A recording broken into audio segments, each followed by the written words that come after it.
हजारो वर्ष ज्या प्रवर्गातील लोकांचं सामाजिक शोषण झालं, त्यामुळे सामाजिक न्यायाच्या भूमिकेतून आरक्षणाचा मुद्दा पुढे आला. त्यामुळे आर्थिक निकषावर जातीचे वर्गीकरण करणे हे घटनाबाह्य आहे. त्यामुळे जातीचे वर्गीकरणाचा निर्णय आम्हाला मान्य नाही, अशी भूमिका ओबीसी समाजाचे नेते लक्ष्मण हक्के यांनी मांडली. सांगलीमध्ये हक्के प्रसारमाध्यमांशी बोलत होते. यावेळी माजी महापौर संगीता खोत, माजी महापौर मैनुद्दीन बागवान आणि माजी नगरसेवक विष्णू माने उपस्थित होते. जातीच्या वर्गीकरणाच्या न्यायालयाच्या निर्णयामुळे समस्या सुटण्यापेक्षा समस्या अधिक वाढण्यासारखी परिस्थिती आहे, असं सांगून लक्ष्मण हक्के पुढे म्हणाले, आरक्षणाबाबत कोणताही निर्णय घेण्याचा अधिकार फक्त संसदेलाच आहे, असंही हक्के यांनी यावेळी सांगितलं. स्थानिक स्वराज्य संस्थांमधील निवडणुका थांबवणे हे लोकशाहीला मारक आहे, असं सांगून लक्ष्मण हक्के पुढे म्हणाले, न्यायालयात याबाबत सुनावणी थांबली आहे. याबाबत सरकारने न्यायालयात विनंती करून ओबीसी आरक्षणाबाबत न्यायालयीन लढाई लढली पाहिजे. निवडणुका थांबल्यामुळे पंचायत राज्यमध्ये याबाबत अंडरकरंट आहे. त्याचा रोष पुढील विधानसभेच्या निवडणुकीच्या वेळी दिसून येणार आहे. मनोज जरांगे जर येत्या विधानसभा निवडणुकीत 50% आमदार विधानसभामध्ये पाठवणार, या भूमिकेचे लक्ष्मण हक्के यांनी स्वागत केले. पण जरांगे पाटील ज्या समाजासाठी आरक्षण मागत आहेत, त्या समाजाचे सदस्य सभागृहात कितीतरी पट अधिक आहेत, असं सांगून ते पुढे म्हणाले, ओबीसीच्या आरक्षणाच्या बाजूने कुठलाही या महाराष्ट्रामधला आमदार लेखी पत्र द्यायला तयार नाही किंवा ओबीसीची सामाजिक न्यायाच्या रिझर्वेशन संदर्भात बोलायला तयार नाही.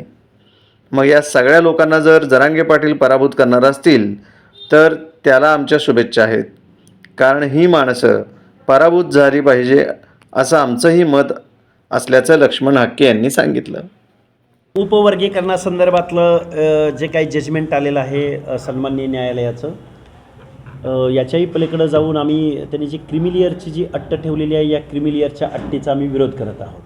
मुळात ओबीसी रिझर्वेशन हे काय आर्थिक उन्नतीसाठी दिलं गेलेलं नाही, तर गेल्या हजारो वर्षाच्या कालावधीमध्ये या समाजव्यवस्थेमध्ये ज्यांच्या बाबतीमध्ये सोशली डिस्क्रिमिनेशन झालं, अशा लोकांना एक माणूस म्हणून या देशाचा, या लोकशाहीचा एक सन्मान्य नागरिक म्हणून त्याला ट्रीट करण्यासाठी किंवा त्याच्या मनामधल्या फिलिंग्स निर्माण होण्यासाठी SC असेल, ST असेल, VJNT असेल, OBC असेल, म्हणजे रिझर्वेशन पॉलिसीचा मूलभूत अर्थच सोशल डिस्क्रिमिनेशनच्या बाबतीमधला आहे.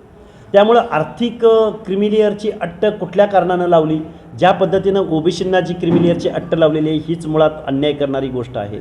आणि मग ती SC STला जर क्रिमिलियरची अट्ट लावली जाणार असेल, कोण म्हणजे काय हेतू आहे SC आणि STच्या रिझर्वेशनचा, त्याचा मूलभूत संविधानाला काय अर्थ अपेक्षित आहे, या गोष्टीवरती खरं तर इथल्या कायदेतज्ञांनी, घटनातज्ञांनी पुढं आलं पाहिजे आणि त्याच्यावरती व्यक्त झालं पाहिजे. बायफर्गेशन करणं एक वेळ आम्ही समजू शकतो, पण बायफर्गेशन करत असताना अनेक समस्यांना सन्माननीय न्यायालयाच्या निर्णयामुळं अनेक समस्या निर्माण झालेल्या आहेत.